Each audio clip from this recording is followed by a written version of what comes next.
Kamakoti originals நேயர்களுக்கு இந்த குரியகோஸ் ரங்காவின் பணிவான நமஸ்காரங்கள்.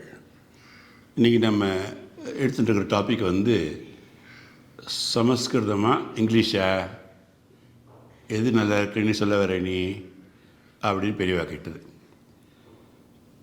பாலகிருஷ்ண ஜோஷி அப்படிங்கிறவர் வந்து சிறப்பு அறிஞர். அவர் ஒரு டைம் வந்து மகாதேவன் இன்ஸ்டிடியூட் விழாவில் வந்து மகாபெரிவாரின் பெருமையை பற்றி பேசும்பொழுது, it requires tremendous misfortune to escape the impartial gaze of His Holiness அப்படின்னு சொன்னதை கேட்டு வீணாளன் வந்து அப்படியே பிரமிப்பாக எடுத்து அவருக்கு மகாபெரிவால இத்தனை இலக்கிய நயத்தோட ஒரு மேம்பட்ட ஆங்கில சொற்றொடரில் வந்து போற்றிய அற்புதத்தை பார்த்து சொல்லி சொல்லி வாங்கி போவார்.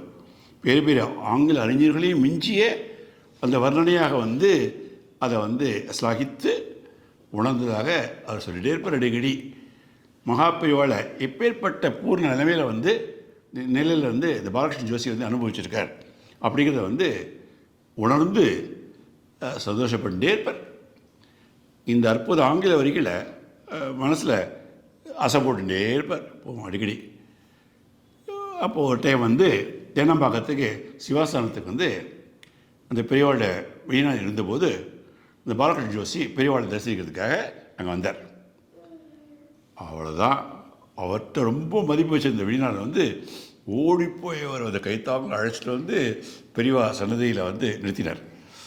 மகாபெரிவாளை பற்றி இந்த அற்புதமான ஆங்கில வரிகளை வந்து அசைப்பட்டுட்டே இருந்த வெளிநாடுக்கு வந்து அதை இந்த சந்தர்ப்பத்தில் எப்படியாவது சொல்லிடணும் பெரியவாள்கிட்ட அப்படிங்கிற ஒரு ஆவல் அதிகமாச்சு.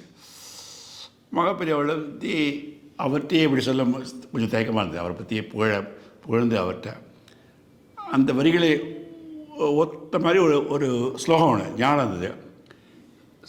யாருடைய கண் பார்வை ஆக்சிடெண்ட்டாகவே ஒரு க்ஷணம் விழுந்தாலும் அது சகல ஜனங்களையும் முக்தியடை செஞ்சு விடுறது அப்படிங்கிற கருத்தை ஒரு ஸ்லோகத்தினுடைய வரிகளை வெளிநாட்டில் வந்து சொல்ல, அதை கேட்டுருந்த பெரியவா வந்து அந்த ஸ்லோகத்தின் அடுத்த வரையும் சொல்லி முடித்து, ஆமாம் அதுக்கு என்ன இப்போது அப்படின்னு வெளிநாட்டை கேட்டார். பெரியவா இதே மாதிரி அர்த்தம் வரும்படியாக இவர் வந்து பாலகிருஷ்ண ஜோஷி வந்து பெரியவாளை பற்றி இங்கிலீஷில் வந்து ஒரு வாக்கியம் சொன்னார் அப்படின்னு சொல்லிவிட்டு அந்த சொன்னார், it requires a tremendous misfortune to escape the impartial gaze of His Holiness அப்படின்னு அந்த வரிகளை சொல்லி முடிச்சுட்டு அதை பார்த்துட்டு சொல்லிவிட்டு அப்படி பெரியவாளை பார்த்தார். பெரியவா வந்து திருவாதிரத்தில் வந்து எந்த விதமான எக்ஸ்பிரஷனும் இல்லை, ஒரு சலனமும் இல்லை.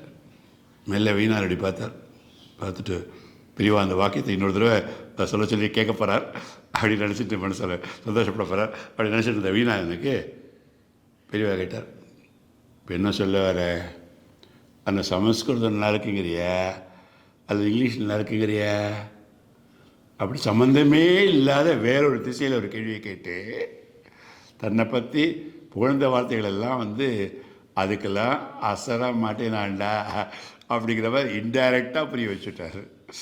இதுதான் பெரியவா அப்படி மனசுக்குள்ள நினச்சிட்டு வீணால் வந்து அப்படியே அந்த மேட்டை ஒரு முற்றுப்புள்ளி வச்சு அடங்கிட்டார். மகா பெரியவா சரணம்.